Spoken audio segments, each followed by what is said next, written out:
यह अधिवेशन मुंब्रा और मुंबई में होने के लिए जा रहा है। 24 और 25 तारीख के दिन सैटरडे और संडे है, जिसमें देश भर के तमाम एमआईएम के जितने भी पदाधिकारी हैं वो लोग शामिल होंगे, ऑफिस बेयरर्स। 24 तारीख के दिन का जो हमारी मीटिंग है वो नेशनल एग्जीक्यूटिव की मीटिंग है, जिसके अंदर पूरे जितने भी स्टेट्स के प्रेसिडेंट्स है वो रहेंगे, पूरे एमएलएस रहेंगे, एमपीज रहेंगे, एमएलसीज रहेंगे। इसमें बैरिस्टर असदुद्दीन अवैसी साहब, अकबर अवैसी साहब दोनों भी इस मीटिंग के अंदर शामिल रहेंगे। और पहले दिन की जो मीटिंग है वो मुंब्रा के अंदर होगी। वहाँ पर सिर्फ जिनके नाम मैंने भी बताया है वही लोग रहेंगे, और हर स्टेट प्रेसिडेंट अपना अपना प्रेजेंटेशन देगा कि वहाँ पर मजलिस की पोजीशन क्या है, मजलिस को कैसे मजबूत किया जा सकता है, आगे कैसे बढ़ाया जा सकता है, क्या डिफ़िकल्टीज़ अगर उनके कुछ होंगे तो उसके बारे में चर्चा होगी। और उसी दिन शाम में मुंब्रा के अंदर एक जलसा रखा जाएगा, और उस जलसे के अंदर तमाम जितने भी स्टेट के प्रेसिडेंट्स हैं, एमएलएज, एमपीज, उनको उस जलसे में शामिल होंगे। 25 तारीख के दिन हमारा धारावी के अंदर ओमेगा हॉल है। उस ओमेगा हॉल में धारावी में ये मीटिंग रखी गई है, और अभी के हिसाब से तकरीबन 800 से 1000 हमारे ऑफिस बेयरर्स जितने भी देश भर से है वो लोग उसमें शामिल होंगे।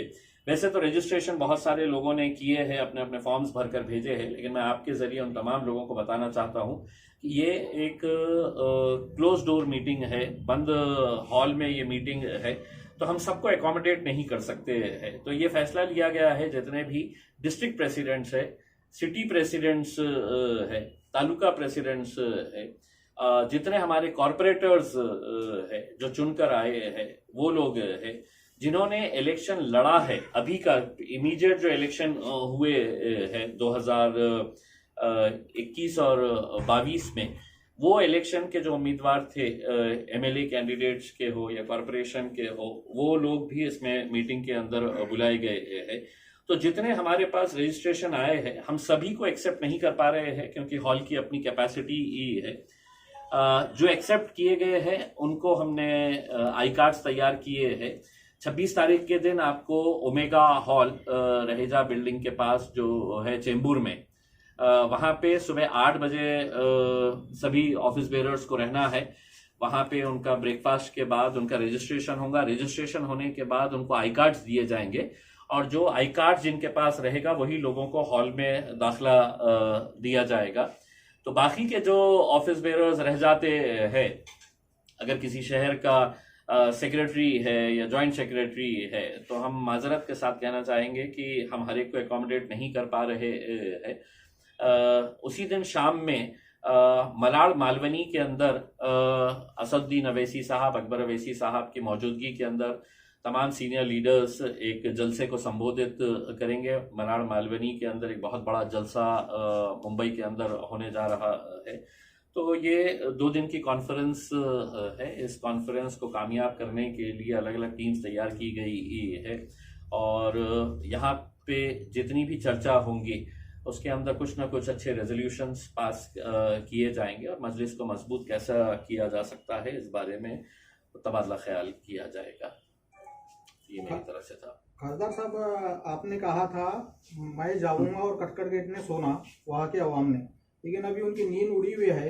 ऐसी इंफॉर्मेशन मिल रही है 22 एकड़ पे सरकार का नाम लग गया है। देखिए, वहाँ के अवाम परेशान। मेरे पास अभी डेलीगेशन आया था, और ये सेंट्रल गवर्नमेंट की तरफ से ये प्रेशर डाला जा रहा है कि जितने भी ये जो शत्रु की ज़मीन थी, तो वो ज़मीन एक्वायर करने के लिए सेंट्रल गवर्नमेंट की तरफ से और होम डिपार्टमेंट की तरफ से ये प्रेशर डाला जा रहा है। अमित शाह साहब ने जो 2018 के अंदर मैं एमपी नहीं था, वरना मैं खूब लड़ा होता इस ताल्लुक से, कि ये आप कई सालों से जो लोग बसे हुए हैं उन्हें बेघर घर करने के लिए एक जो साजिश रची जा रही है।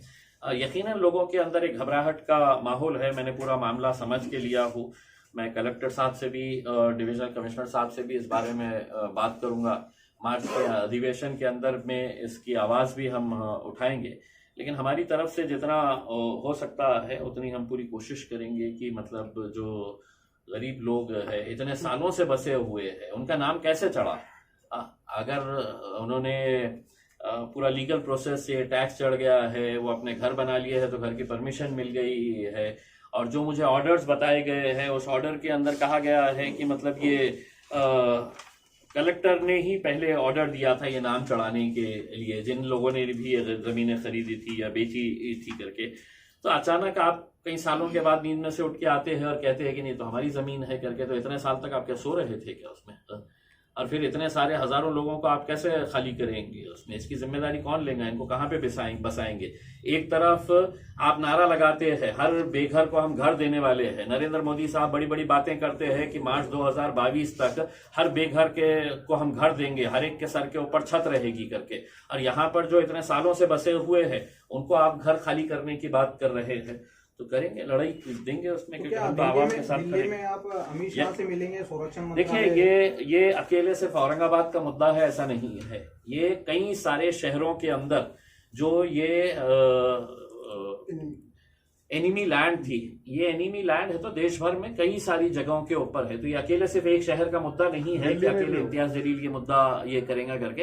यकीनन पार्लियामेंट के अंदर जब ये सेशन शुरू होगा 13 मार्च से, तो हम इसके ऊपर आवाज उठाएंगे और गवर्नमेंट को भी रिप्रेजेंटेशन देंगे, प्रधानमंत्री से कहेंगे, होम मिनिस्टर से कहेंगे कि ये सब जो हो रहा है ये गलत। पहले इन्होंने 5.25 एकड़ का निकाले, अब 22 एकड़ का भी नोटिफिकेशन जारी किया है। तो इसमें देखिए मैं भी ये समझना चाहूंगा कि आप सबसे पहले तो उनसे यही सवाल करूंगा कि अगर आपकी जमीन थी, अगर ये एनिमी लैंड थी, गवर्नमेंट की लैंड थी, तो इतने साल तक आप क्यों सोते रहे?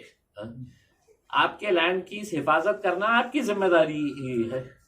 आप घरा बनने दिए, वहां पर परमिशन दे डाले, लोग कई सालों से टैक्स भर रहे हैं, टैक्स भर के वहां पे आपने इंफ्रास्ट्रक्चर डेवलप किए हैं, रास्ते बनाए, लाइट दिए, हर चीज दिए है, और एक दिन अचानक आके आप कहते हैं कि नहीं ये तो मेरी जमीन है, अब ये खाली करो करके। तो इतना अंधाधुंध राज तो नहीं होगा ना उसमें। अब लोग लड़ेंगे उसके अंदर, और लोगों की लड़ाई के अंदर हम भी शामिल होंगे, हम पूरी ताकत के साथ इनके साथ देंगे लोगों को। इम्तियाज भी हाल ही में आपने अपने पदाधिकारियों की एक मीटिंग ली थी, उसके अंदर आप बोल रहे थे कि सोशल मीडिया का जितना हो सके उतना ज़्यादा यूज़ करिए।